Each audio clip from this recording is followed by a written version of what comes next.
코로나19 첫 확진자 발생한 지 오늘로 100일째 되는 날입니다. 최근 하루 신규 확진자가 10명 안팎을 유지하면서 비교적 안정세를 보이고 있습니다만 방금 들으신 것처럼 방역 당국은 여전히 안심할 수 있는 상황은 아니라고 보고 있습니다. 네, 또한 정부는 숨겨진 무증상자 감염자를 찾기 위해서 항체 검사 도입을 구체화하고 있는데요. 항체 검사가 의미하는 것은 무엇인지 오늘 김경우 서울백병원 가정의학과 교수 그리고 최진봉 성공회대 교수와 함께 짚어보겠습니다. 어서 오십시오. 안녕하세요. 네. 14명의 신규 확진자고 12명이 해외 유입 사례, 국내 발생은 2명에 그치고 있습니다. 수치야 10명 안팎을 계속 유지하고 있다는 말씀 제가 계속 드리고 있는데 비교적 안정세를 유지하고 있다고 봐야 될까요? 선생님 어떻습니까? 네, 안정세로 들어선 것 같은데요. 네. 지금 나온 신규 확진자가 신규 감염자로 오해하셔서는 안 되겠고요. 예. 그냥 찾아낸 사람이 이제 신규 확진자고 예. 우리가 모르는 감염원은 얼마든지 있다는 것을 항상 염두에 둬야 될 텐데요. 예. 최근 사례를 봤을 때 그 부산 클럽에 갔던 대구 10대의 사례를 봐도 예. 이분이 그 군입대를 안 해서 선별 검사를 안 받았으면 어떻게 됐을까? 그리고 그 케이스가 17일 날 부산에서만 있었을까? 이렇게 생각해 보면은 예. 전국에 많은 그런 클럽을 통한 젊은 층으로 통한 감염이 있는데 예. 우리가 못 찾아내고 있는 게 충분히 있다고 생각해 볼 수가 있겠고요. 예. 또 이제 무증상 감염뿐만 아니라 최근 확진자들 과거 동선을 확인해 보면 이미 확진받기 한 열흘 전에 예. 증상이 있어서 병원을 두세 번씩 다녀온 기록들이 다 있거든요. 네. 그래서 증상이 안 좋아지신 분들만 이제 선별 검사를 추가로 받으신 건데 만약에 증상을 겪고도 병원에 안 가 선별 검사를 안 받고 저절로 이제 회복이 돼서 이런 분들은 우리가 찾아내지 못하는데 그런 감염이 계속 일어날 수 있는 가능성이 있기 때문에 우리가 항상 좀 방심을 해서는 안 될 것 같고요. 네. 이제 사망자 수도 이제 많이 줄어들긴 했는데 아직도 그 70세 이상이신 분 중에서 그 위중하신 분들이 19분이나 계시기 때문에 예. 앞으로도 또 이분들의 또 쾌유를 빌면서도 사망자 발생 추이도 좀 지켜봐야 할 것 같습니다. 네, 예. 그 최근의 추세를 봤을 때 앞서서 질병관리본부에서도 발표를 했습니다만 해외 유입으로 인한 비중이 굉장히 커지고 있습니다. 이 부분에 대해서는 좀 어떻게 생각하시나요? 네, 우리가 국내 감염이 좀 줄어든다고 해도 이제 앞으로 해외 유입 사례는 계속 늘어날 거고 이제 유럽부터 해가지고 미국 이제는 전 세계에서 다 들어오기 때문에 앞으로의 해외 유입 사례를 어떻게 관리할 것인가가 이제 문제가 되겠는데요. 물론 이제 해외 유입 사례를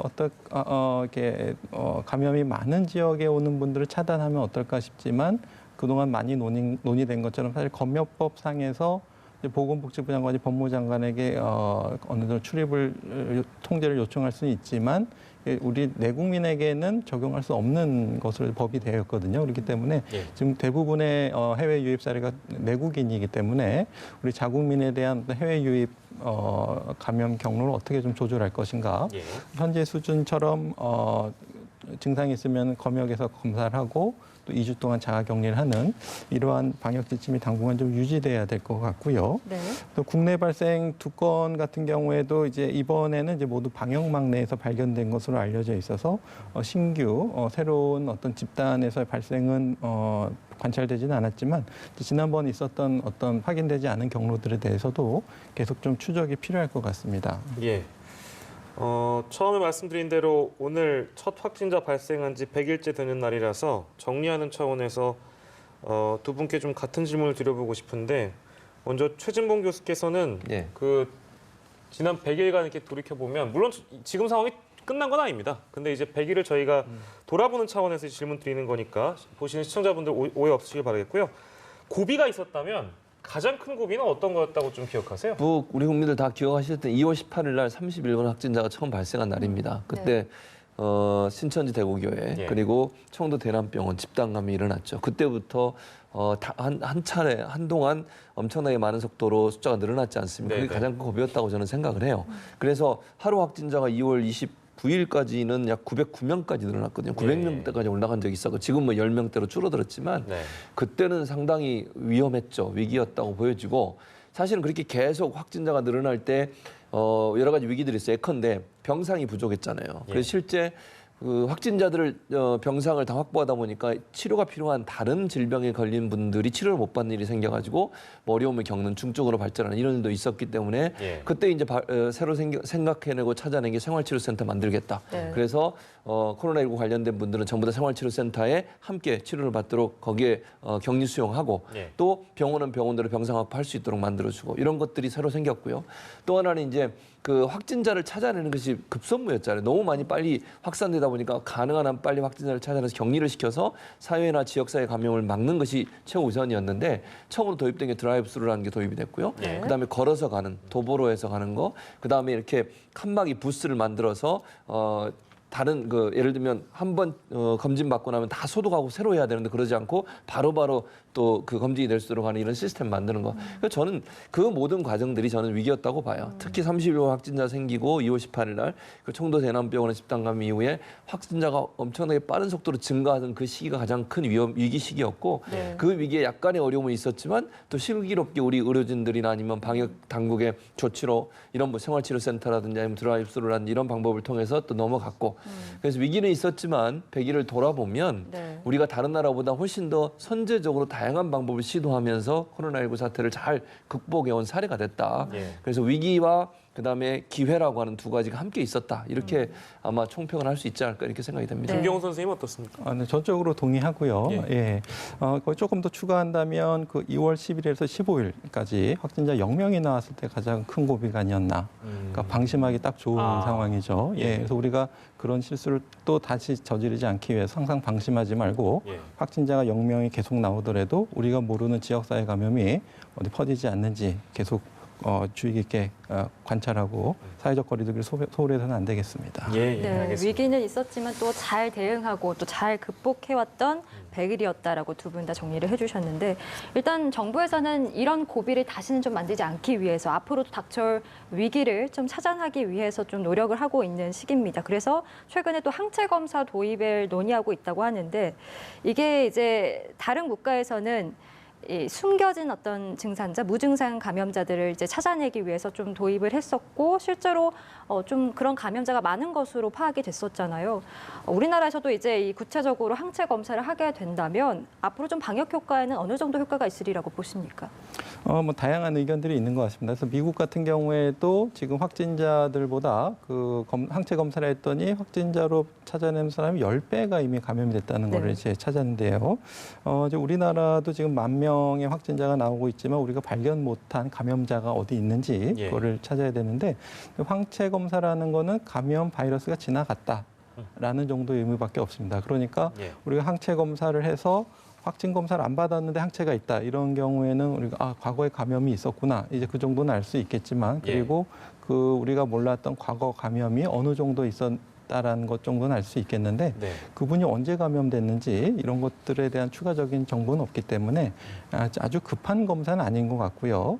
그리고 우리가 항체 검사를 통해서 어느 정도 우리 항체 보유를 안다고 해도 지금 뭐 예를 들어서 10배라고 잡아도 지금 5천만 명 중에 10만 명 하게 되면은 사실 굉장히 뭐 미미한 수준의 어떤 항체 보유율이기 때문에 예. 어떤 우리가 뭐 면역의 차원에서 이렇게 접근하기에는 조금 통계적인 의미는 없을 것 같고요. 예, 예. 또 무엇보다도 지금 항체 검사법에 대해서 아직은 좀 구체적으로 나온 게 없기 때문에 예. 미국에서 한 항체 검사법도 어떤 정확성에 어떤 좀 약간 논란이 있는 것 같고요. 예, 예. 그래서 항체도 이제 어떤 항체를 측정할 것인가, 뭐 중화항체 할 건지, 면역글로불린 MG 할 건지, 항체 유무만 할 건지, 항체 역가까지 측정할 건지. 근데 이제 항체 역가 같은 경우에도 이제 어떤 새로운 측정 방법이 있어야 되지만 현재까지는 아직 고전적인 방법으로 단계별로 희석해서 중화항체를 결합시킨 다음에 바이러스가 왜 세포 자라는지 굉장히 수작업이기 때문에 하루 할 수 있는 건수가 그렇게 많지도 않고 예. 노동력도 많이 드는데 그러니까 그런 정확한 항체 검사법에 대한 것이 없기 때문에 예. 대량의 어떤 인구 표본 집단을 대상으로 시행하기에는 지금의 우선순위에서는 조금 떨어지지 않나 싶고요. 예. 말씀하신 것처럼 무증상자에 대한 어떤 우리가 찾아내기 위해서는 검사를 해야 되거든요. 네. 그리고 그러기 위해서 이제 모든 국민을 다 하기는 어렵지만은 좀 고위험 집단, 취약 네. 집단 하나 하고 또 지금처럼 논의되는 것처럼 이제 젊은층 위주로 또 어떤 위험 집단 시설에 자주 이용하는 그런 사람들을 좀 목표로 해가지고 전수 검사를 집합 검사 10명을 하나로 모아서 한다든지 또 이제 군입대에서 지금 하는 것처럼 군대에서 한다든지 이런 좀 선택적인 전수 검사를 같이 좀 병행해야 될 것 같은 생각이 듭니다. 예, 이거 이제 논의하는 단계고 이 부분에 있어서 오늘 브리핑에서도 이게 항체값이 높아도 방어력이 높다고 볼 수는 없다라는 언급이 잠깐 나와서 이거 소개해드리고요. 이 부분 저희가 좀 지켜보도록 하겠습니다. 재난지원금 얘기 저희가 해볼까 하는데 이제 뭐 다행입니다. 여야가 이제 의견 모아서 5월에는 지급될 전망이긴 한데 이걸 재난지원금을 석 달 내에 수령하지 않으면 자발적 기부로 간주하겠다 이런 이제 법안을 상정할 예정이라고 하네요. 이 내용 저희가 좀 짚고 가겠습니다. 최 교수님. 예, 그렇습니다. 이게 법안 내용이 특별법인데요. 이렇게 네. 돼 있습니다. 재난지원금 기부금 모집 및 사용에 관한 특별법안. 네. 왜 이게 나왔냐면 잘 아시는 것처럼 원래 이제 70%만 지급하기로 했다가 100% 지급하자는 얘기가 나왔고 총선 과정에서 모든 당이 그렇게 또 동의를 했지 않습니까? 뭐 통합당이 나중에 입장을 좀 바꾸긴 했습니다만 그래서 100% 지급을 하되 왜냐하면 통합당은 계속 재정 건전성 문제를 얘기를 했어요. 그러니까 민주당 입장에서는 그러면 정부나 민주당인 그러면 이 재정 건전성을 어느 정도 확보하기 위해서 그러면 기부를 할 수 있도록 방안을 한번 생각해 보자. 자발적 기부를. 그래서 100%를 다 지급하고 이제 상위 30%는 자발적 기부를 할 수 있도록 독려하고 기회를 드리자. 그러면 이제 기부를 받으려면 뭔가 법적 근거가 있어야 되고 첫째. 두 번째는 기부한 분들한테 연말에 세금 혜택 기부하는 돈에 대해 세금 혜택을 주는 거 있지 않습니까? 우리가 연말 정산할 때 그 혜택을 주기 위해서 법적 장치가 반드시 필요합니다. 지금은 없기 때문에. 그래서 이 특별법안을 이번에 함께 통과를 시키기로 했습니다. 29일 날 내일 이제 본회의를 열어서 추경안도 통과시키고 이 법안도 함께 통과를 시키면 이런 일이 벌어지게 되는 겁니다. 두 가지 이제 기부금을 모집 기부금 그다음에 의제 기부금 이거 두 가지로 나눕니다. 모집 기부금이라 함은 재단 지원금을 받았는데 내가 그걸 받지 않겠다라고 이걸 다시 기부하겠다고 의사를 밝힌 분들이 낸 돈을 모집 기부금이라고 하고요. 의제 기부금이라 하면 3개월 동안 이걸 반드시 써야 됩니다. 그러니까 정부에서 지금 지급하는 예를 들면 4인 가족 기준으로 100만 원, 80만 원, 60만 원, 40만 원 이렇게 줄어드는데요. 이 돈을 받으면 3개월 안에 쓰지 않으면 이게 자동으로 기부가 되게 만들어 놓은 거예요. 지금 지역 그 지방자치단체들도 이거 지급하고 3개월 이내에 쓰지 않으면 다시 회수대로 돼 있습니다. 그런 같은 원리라고 볼 수 있는데 그래서 쓰지 않고 3개월 있다가 놔둔 경우는 다시 돈이 국고로 들어가는데 이걸 이제 기부금으로 처리를 해서 여기에 대한 연말 정산 때 기부금에 대한 어떤 그 세금 혜택을 주기 위해서 그리고 이렇게 모여진 돈은 어떻게 쓰느냐면 실업급여 지급하는 데 쓰고요. 그다음에 고용안정대책을 하는 데 쓰고요. 직업능력개발 사업에 사용하는 것으로. 왜냐하면 여기도 사실은 돈이 필요한 부분이에요. 여기도 예산이 들어가야 되는데 예산을 가능한 한 줄여서 또 재정 건전성을 확보하는 가운데 이런 일을 하기 위해서 결국 기부한 돈을 여기에 쓰기로 그렇게 지금 법안을 만들어 추진하고 있다고 하고요. 아마 내일 통과될 가능성이 높다고 보여집니다. 네. 어쨌든 5월 중순쯤이라도 이제 지급이 될 전망이니까 좀 신속하게 빨리 지급이 됐으면 좋겠고요. 저희가 치료제 백신 얘기도 좀 해보겠습니다. 코로나19 이제 치료제 백신 뭐 각 국가에서 계속해서 연구를 해 나가면서 경쟁이 치열한 상황인데 국내 지금 연구 결과가 좀 어느 정도 단계에 와 있는지도 궁금하고요. 이 국내에서 만약에 가장 먼저 백신을 이제 개발했을 당시 했다면 그 한국의 위상에도 좀 어떤 영향을 미칠지 그런 부분들도 좀 짚어주시면 좋을 것 같습니다. 네, 맞습니다. 전 세계에서 지금 다 누가 먼저 백신을 빨리 개발할 것인가에 아주 관심이 많은데요. 국립보건연구원에서는 지난 4월 7일 날 그 바이러스 유사체를 합성을 성공한 것으로 발표를 했거든요. 그러니까 겉은 있지만 속은 그 바이러스 유전자 성분이 없기 때문에 위험하진 않지만 우리가 표면 항원을 인식할 수 있도록 바이러스 백신 후보 물질을 우리가 만드는 데 성공했다고 발표한 적이 있습니다. 그래서 물론 이것이 이제 백신으로까지 되려면은 진짜 우리가 이제 항원으로 인식해서 항체가 생기고 방어력이 생기는지 충분한 검사를 해야 되는데 그러기 위해서는 또 어느 정도 또 임상시험 대상군도 또 있어야 되고요. 또 이것에 대해서 어떤 또 이제 특허권을 우리가 가지고 있을 때 이 특허권이 이제 어떻게 풀릴 것이냐, 우리가 이제 어떤 상업적인 목적으로 또 보이면 안 되는 또 그런 부분도 좀 고려해야 될 것 같고, 또 문제는 이게 얼마만큼 대량 생산을 빨리 할 수 있을 것인가, 이런 문제들이 있기 때문에 앞으로 이제 개발돼서 대량 생산이 되고 우리가 접종을 맞을 수 있을 때까지는 아직도 좀 수많은 고비가 있는데, 일단은 그 민관 산학협력단 또 아니면 정부 다 이렇게 협심해서 지금 이 백신과 치료제 개발에 대해서 지금 열심히 추진하고 계신 것 같아서 결과를 좀 기다려봐야 할 것 같습니다. 치료제하고 백신 얘기 나와가지고 이 약 얘기를 저희가 좀 해보면은요, 파모티딘 이거 약이 어떤 약이고 이 약에 대해서 현재 언급이 나오는 내용들이 그러니까 실제 뭐랄까 이 약이 코로나19 치료에 뭔가 효과가 있다? 뭐 이런 측면에서 얘기가 나오고 있는 겁니까? 어떤 겁니까? 네, 이것은 그 미국의 의사가 중국 우한 입원 환자를 봤더니 그 예. 파모티딘을 복용한 군에서 통계적으로 유의성은 없지만 좀 사망률이 적은 것 같다. 예. 그렇게 해서 한번 해보겠다라는 건데요. 파모티딘은 우리가 그 위산 분비 억제제의 작용을 가지는 흔히 먹는 어떤 위장약이 되겠는데요. 예. 최근에 이제 그 1,620명 정도 대상으로 미국 병원에서 파모티딘을 먹은 군과 그렇지 않은 군 간에 어떤 코로나19로 인한 사망률 차이가 있는가라는 거에서 이제 논문을 썼다고 하는데 예. 아직 이게 그 동료 심사가 되지 않은 단계입니다. 그래서 네. 이제 확실하진 않고 또 이 약의 확실한 효과를 알기 위해서 이제 무작위 이중 맹검 임상 시험을 해야 되는데 예. 뭐 여러 가지 이유들로 지금 뭐 시험이 늦어지고 있다고 하고 또 우리가 전 세계 뭐 950여 개 코로나 관련된 임상 시험은 다 이렇게 웹사이트에 등록되게 되어 있는데 예. 예. 아직 거기서 좀 등록된 걸 확인하지 못해서 이것이 아마 좀 어떻게 좀 어떤 그런 뭐뭐 하더라라는 예. 아직 조금 그런 루머 수준의 예. 연구 단계가 아닌가 싶어서 예. 보다 이제 좀 과학적 검증이 좀 필요한 단계라고 할 수 있겠습니다. 네, 예, 알겠습니다. 이런 가운데요, 그 높은 치명률을 기록해서 주목받아왔던 벨기에에서 이 독특한 사망률 집계 방식에 대해서 입장을 밝혔다고 합니다. 벨기에 대사가 그 연합뉴스 TV를 통해서 코로나19 확진 판정을 받지 않은 사망자까지 이렇게 집계에 포함하는 이유에 대해서 설명을 했는데요. 먼저 그 목소리부터 들어보시죠. Infections have been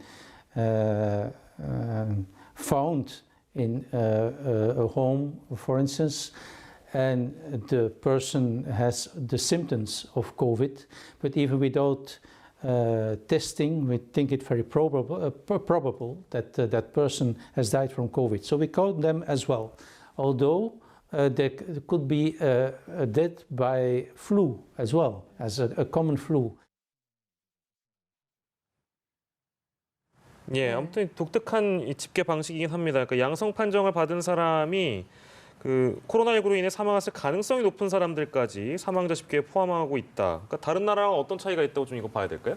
네, 우리 검사를 해서 사망 원인 이제 코로나 감염을 확인해야지 우리가 코로나19로는 그렇죠, 확인을 될 수가 있겠는데요. 예. 그 아마 우리나라는 다 이제 검사가 되는데 예. 이제 일부 국가에서는 병원에조차 오지 못하시는 예. 그런 상태에서 집이나 양로원에서 돌아가신 분들이 많고 예. 또 병원에 오셔도 중증으로 되면은 인공호흡기를 누가 다야 될지 중환자실도 부족한 예. 그런 상황이 많았는데요. 예. 다른 나라에서는 이제 주로 이렇게 코로나19가 확진된 사람들을 이제 사망자 통계에 넣었는데 네. 벨기에는 아마 이제 그거를 다 넣지 못한 것 같습니다. 그래서 병원에 오지 못하고 요양원이나 집에서 돌아가시는 분들이 절반 가까이 된다고 하는데요. 예, 예.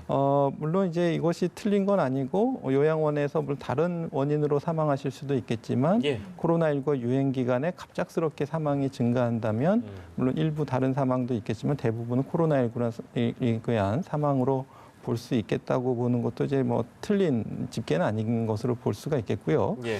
다만 이제 우리나라도 그렇지만 코로나19로 인한 사망인 경우에는 이제 시신을 처리할 때 예, 예. 가급적이면 이제 유족의 동의를 받아서 이제 화장을 신속히 하는 것으로 이제 시신을 처리하고 있는데 만약에 이 벨기에 같은 나라에서 이제 검사를 하고 검사 결과가 나온 데까지도 시간이 걸린다 이렇게 되면은 예. 이게 코로나19는 사망인지를 빨리 결정을 못하면은 시신 처리 또 문제도 있고 여러 가지 좀 행정 문제들이 있지 않았을까 좀 추정이 돼서 예. 좀 타당한 통계이긴 하지만 조금 일부 좀 다른 나라에 비해서 2배 가까이 많이 이 사망자 통계가 잡혔을 가능성은 있을 것으로 보입니다. 예, 뭐 그 배경에 대해서 벨기에 대해서가 좀 더 추가적으로 네. 입장 밝힌 게 있는데 그 내용도 저희가 보고 돌아오겠습니다. So it's not a way to enhance or to promote the image of Belgium. The aim of counting mortality has a very practical goal. It is to find out where infections occur and which homes for the elderly need special care. 아주 현실적인 목적을 가진다. 근데 사실 이렇게 치명률이 높으면 이게 좀 코로나19 대응이 잘 안 되고 있다, 혹은 뭐 의료 체계가 잘 잡힌 게 아니냐, 뭐 이런 오해를 살 수도 있잖아요. 네. 그럼에도 불구하고 이렇게 벨기에에서는 현재 집계 방식이 맞다라고 고수를 하는 것은 왜 그럴까요? 그러니까 이유가 있어요. 그러니까 벨기에 내에서 사실은 이 찬반 의견이 있습니다. 지금 이런 식으로 치명률을 집계를 하는 것에 대해서 반대하는 의견도 많이 있어요. 그 이유가 방금 말씀하신 것처럼 국가 이미지예요. 그러니까 벨기에 이미지가 완전히 추락할 수 있잖아요. 예. 그러면 방역 대책 제대로 못 세웠다, 코로나19에 대응 제대로 못했다, 이렇게 많은 치명률이 생긴 걸 보면 의료 시스템에 문제가 있는 거 아니냐, 이런 비판들이 있을 수 있거든요. 거기에 대한 문제점을 지적하는 분도 있습니다. 벨기에 내에서도. 예. 그런데 이제 벨기에 당국은 이렇게 하는 이유가 두 가지라고 그래요. 첫째, 긴장감 조성. 그러니까 무슨 말이냐면 코로나19의 확산이 너무너무 위험하니까 모든 국민이 긴장감을 갖고 이걸 대응할 수 있도록 만들 수 있는 하나의 요인이 될 수 있다는 점. 예. 두 번째는 신속하게 필요한 것에 대응할 수 있는 시스템을 만들려고 노력할 수 있다는 점이에요. 그러니까 이 말은 치명률이 높다고 하면 긴장을 더 할 뿐만 아니라 빠른 시간 안에 어떤 요양원이라든지 아니면 집단감이 일어날 가능성이 있는 곳에 방역을 더 철저히 하지 않겠어요? 네. 그런 효과가 있다는 거죠. 그러니까 지금 벨기에 대사도 그런 얘기 하잖아요. 예. 이게 우리가 국가 이미지를 생각하는 게 아니다. 그거는 외부적으로 보여지는 문제지. 보통의 나라들은요, 웬만하면 숨긴다는 표현보다는 잘 드러내지 않으려고 네. 하잖아요. 그렇죠. 네, 네, 네. 잘 방역이 되고 있고 우리는 안전하고 중국 같은 경우 특히 더 그러는데 이런 모습인데 우리는 그게 중요한 게 아니다. 중요한 건 국민들의 건강이 중요하니 예. 벨기에 입장에서는 의심만 있어도 이 사람은 코로나19에 의해서 사망했을 가능성을 충분히 예측할 수 있기 때문에 사망자에 포함해서 집어넣으면 예. 벨기에 국민들이나 아니면 정부가 방역 대책이나 아니면 대응에 좀 더 적극적으로 나설 수 있는 그런 계기가 된다. 그런 차원에서 본다면 이미지보다는 실질적으로 아까 말씀 실천적이고 실질적인 효과를 내기 위해서 이런 방식을 쓰고 있다라고 지금 주장을 하고 있는 겁니다. 네, 그러면 현실적인 배경들이 있다. 코로나19 의심 사망자도 이제 사망자 통계에 포함시키는 벨기에의 독특한 집계 그 배경까지 저희가 좀 짚어봤고요. 이란에서 좀 무시무시한 얘기가 있어서 이거 저희가 경각심을 가는 차원에서 좀 저희가 짚고 가겠습니다. 소독용 알코올을 마셨습니다. 마셔서 그 525명이나 사망을 했습니다. 이거 왜 이런 일이 벌어졌다고 우리가 봐야 될까요, 김 교수님? 그래서 좀 찾아보니까 이란에서는 이런 사건이 계속 있었습니다. 예. 예, 예. 그래서 이슬람 국가에서 이제 금주하는 국가이기 때문에 이렇게 밀주로 몰래 예. 드신다든지 또 싸게 파는 사람들은 그 밀주에다가 이제 메탄올을 섞어서 판다든지 이렇게 예. 해서 이렇게 그 몰래 술을 드시는 분들이 메탄올 중독으로 인한 예. 사망이라든지 실명이라든지 이런 합병증을 많이 겪는 것으로 계속 보고가 되고 있고요. 예. 일단은 그 이란 당국에서는 자기가 이슬람 국가이면서도 이렇게 음주하고 있다는 사실을 좀 공개하기 싫어하고 예. 자체 통계적으로는 그 이란 국민들 중에서 이제 1년에 한 번이라도 음주 경험하시는 분이 4.8%, 네. 그리고 평생 한 번이라도 음주를 해본 사람이 8.8%라는 내부적인 통계를 가지고 있다고 합니다. 그래서 이런 게 이제 공개되기를 되게 좀 꺼리는데 이번에도 그 아마 이제 몰래 이제 술을 이렇게 밀주를 드시다가 거기에 섞인 메탄올 때문에 예, 예. 이러한 중독으로 인한 사고가 생긴 것으로 보입니다. 예. 네, 네. 일본의 소식도 살짝 짚고 넘어가면요. 지금 아사히 신문에서 이제 한국에서 진단 키트를 지원받게 된다면 우선 성능 평가를 거친 뒤에 이제 사용하는 게 일본의 입장이다 이렇게 보도를 했는데 이에 네. 대해서 우리 정부가 일본의 진단 키트를 제공할 방안을 추진하고 있지 않다 이렇게 네. 밝혔습니다. 우리 정부의 입장은 좀 어떻게 보셨어요? 우리 정부 입장은 아직 안 보내겠다는 거 아닙니까? 네, 네. 예. 이런 표현을 좀 쓰겠습니다. 김칫국 먼저 마신 꼴이죠. 예. 저는 이해를 할 수 없고요. 일본이 왜 이런 말을 하는지도 모르겠어요. 성능 평가 받아야 한다. 예. 뭐 안 보내면 됩니다. 그러면 성능 예. 평가 받으면서까지 보낼 필요 없다고 저는 보고요. 현재 우리나라 진단 키트가 47개국, 47개국에 이미 수출이 됐습니다. 미국을 포함해서. 예.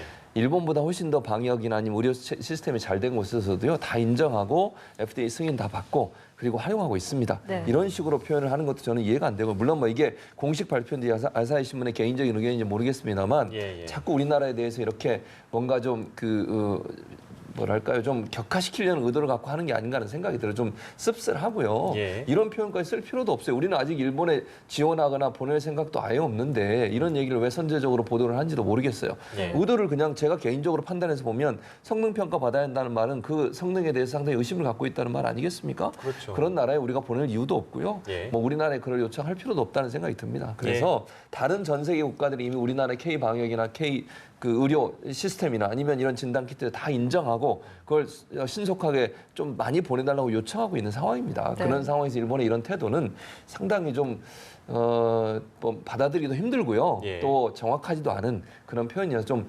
씁쓸하다는 생각이 듭니다. 예, 한국 사람이나 그 우리나라에 대해서 굉장히 꺼려했던 분위기가 이제 많이 달라진 것처럼 들립니다. 굉장히 뭐 목사님 말씀하시는 표현도 들어보니까 자부심이 넘치는 것 같고요. 네. 어떻게 들으셨습니까? 그러니까 전체적으로 이제 우리나라 K 방역이 전 세계적으로 어떤 인정을 받고 예. 또 환영을 받다 보니까 이스라엘도 우리나라로부터 진단 키트 수입하고 이런 부분들 또 표준으로 우리나라의 어떤 방역 시스템을 표준으로 삼고서 이스라엘도 적용하겠다 이러니까 했다는 거 아니겠습니까? 예. 그만큼 우리나라의 어떤 방역 시스템 물론 이건 정부만 잘해서 될 수 있는 문제는 의료진들의 적극적인 헌신 노력이 필요했고요. 네. 예. 또 국민들의 적극적인 동참이 필요해서 가능했던 일입니다. 어쨌든 세계가 주목한 K 방역이 이스라엘에도 이렇게 적용이 됐고 뭐 말씀하신 것처럼 2달 전만 해도 이스라엘에서 우리나라 국민들 들어오는 거 못 들어오게 하고 예. 비행기 돌려보내고 막 이랬지 않습니까? 맞아요. 네네. 그런데 이제 우리나라가 이렇게 그 차분차분 우리의 방역 시스템이 잘 적용하고 또 새로운 것들도 개발해내고 이러면서 전 세계의 관심을 받고 또 이스라엘에서도 이렇게 한국의 위상을 높이 평가한 부분을 보니까 가슴도 뿌듯하고요. 예. 또 우리 국민들이 저기 사시는 교민들 얼마나 힘이 되겠습니까? 지금 예, 이 예. 목사님 같은 경우도